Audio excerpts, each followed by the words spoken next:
جو غروب ہو چکا ہے، ایک عجیب واقعہ اللہ نے بیان فرمایا، فرمایا میرے محبوب اب ذرا وہ واقعہ بھی پڑھیے، وَدَخَلَ الْمَدِينَةَ عَلَى حِينَ غَفْلَةٍ مِّنْ أَهْلِهَا فَوَجَدَ فِيهَا رَجُلَيْنِ يَقْتَتِلَانِ هَذَا مِنْ شِيعَتِهِ وَهَذَا مِنْ عَدُوِّهِ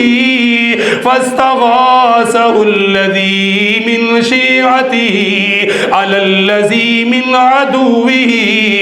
فوكزه موسى فقضى عليه قال هذا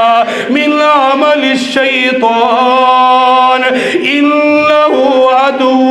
مضل مبين۔ اس پوری آیت کے اندر اللہ پاک نے ایک حکایت بیان فرمائی، اپنے کلیم کا ایک واقعہ بیان فرمایا، فرمایا میرے محبوب میرا کلیم مصر کے اندر نکلا،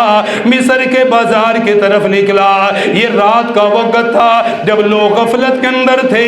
اندھیرا پھیلا ہوا تھا، ان حالات میں میرے کلیم نے دیکھا دو آدمی آپس میں لڑ رہے ہیں، ایک دوسرے کو مار رہے ہیں، ایک فرعونی تھا، دوسرا بنی اسرائیل سے تعلق رکھنے والا تھا، جس کا تعلق بنی اسرائیل سے تھا، اس نے حضرت موسیٰ کلیم اللہ کو آواز دی کے کہنے لگا اے موسیٰ میری مدد کرو، میری نصرت کرو، مجھے اس ظالم سے بچاؤ۔ اللہ کا کلیم دونوں کا جھگڑا ختم کرنے کے لیے آیا، دونوں کی لڑائی کو ختم کرنے کے لیے قریب آئے، جب انہیں سمجھایا وہ نہیں سمجھے، ایک فرعونی جو زیادہ ضد کر رہا تھا، اللہ کے کلیم نے ایک مکہ رسید کر دیا، اسے ایک مکہ مار دیا۔ اللہ پاک نے ان کے مکے کا ذکر بھی فرمایا، فرمایا فَوَكَزَهُ مُوسَى، حضرت موسیٰ نے انہیں ایک مکہ مارا، فَقَضَى عَلَيْهِ، نبوت کا ہاتھ لگنے کی دیر تھی، نبوت کا جلال ہے، اللہ کے کلیم کا جلال ہے، اور انبیاء میں سب سے زیادہ جلالی طبیعت رکھنے والے بھی تھے، سب سے زیادہ جلال والا نبی بھی ہے۔ جب ہاتھ مارا، ایک مکہ مارا، وہ فرعونی زمین پہ گرا، تھوڑی سی دیر کے بعد اس کی موت ہو گئی، وہ دنیا سے ہی چلا گیا، ہلاک ہو گیا، ایک مکہ بھی برداشت نہیں کر سکا۔ اللہ کے کلیم نے جب اسے مرتے ہوئے دیکھا، اس کی ہلاکت کو دیکھا، پریشان ہو گئے، فرمانے لگے میرے پروردگار میں نے جان بوجھ کے ایسا نہیں کیا، اسے مارنے کا میرا ارادہ نہیں تھا، اسے ہلاک کرنے کا ارادہ نہیں تھا، جھگڑا ختم کرنے کا ارادہ تھا۔ فوراً اپنی بھول کا احساس ہوا، اپنی بھول کا احساس کر کے دعا کرنے لگے، فرمانے لگے قال رب انی ظلمت نفسی فاغفر لی فاغفر لہ، فوراً دعا کے لیے ہاتھ اٹھائے، فرمانے لگے میرے پروردگار مجھ سے بھول ہو گئی، اے اللہ میری اس بھول کو معاف فرما دے، میری بھول سے درگزر فرما دے۔ اللہ پاک نے فرمایا فاغفر لہ،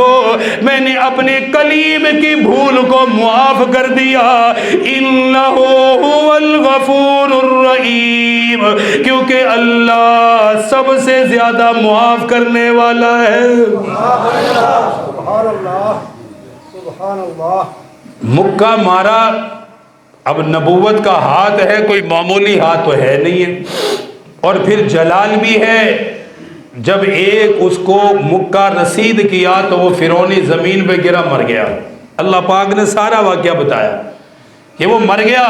جب مرا تو حضرت موسیٰ علیہ السلام پریشان ہوئے،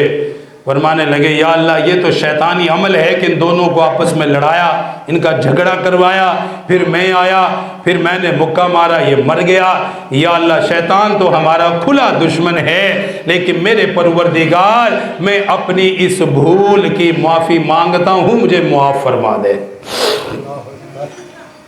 نبی کی شان یہ ہوتی ہے، نیک آدمی کی شان یہ ہوتی ہے کہ جب بھی اس سے کوئی بھول ہو جائے اپنی بھول کی معافی مانگے بغیر اس کا گزارا نہیں ہوتا ہے۔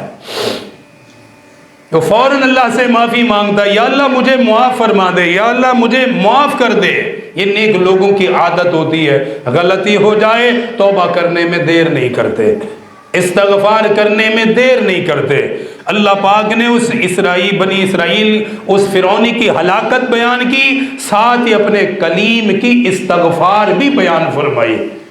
کہ میرے کلیم نے استغفار کی، معافی مانگی، اور میں نے اپنے کلیم کو معاف کر دیا، کیونکہ میں معاف کرنے والا ہوں۔ معاف کر دیا حضرت موسیٰ، کیونکہ رات کا وقت تھا، مغرب اور عشاء کے درمیان لوگ غافل تھے، پتہ ہی نہیں چلا کہ کس نے مکہ مارا اور کیا ہو گیا۔